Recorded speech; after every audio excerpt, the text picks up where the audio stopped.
বিষয় হচ্ছে যে আপনি শরীলামে নাকি বলেছেন যে প্রদ্যুৎ কিশোর দেববর্মাকে মহারাজ না বলতে, এই নিয়ে বিভিন্ন তাদের প্রতিবাদ করেছে আপনার ভাষাকে এই ব্যাপারটাকে উজ্জ্বল করার জন্য। এই ব্যাপারে কি বলবো? কিছুই বলবো কেন এই উক্তিটা কেন করেছে?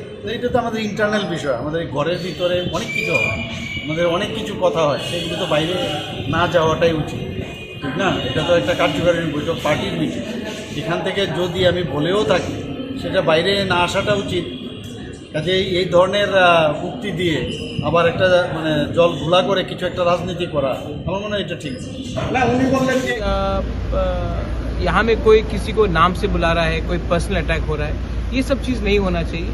हमको लगता है कि हमारा प्रायोरिटी है तिपरासा लोग और हमको तिपरासा लोगों के लिए बात करना है।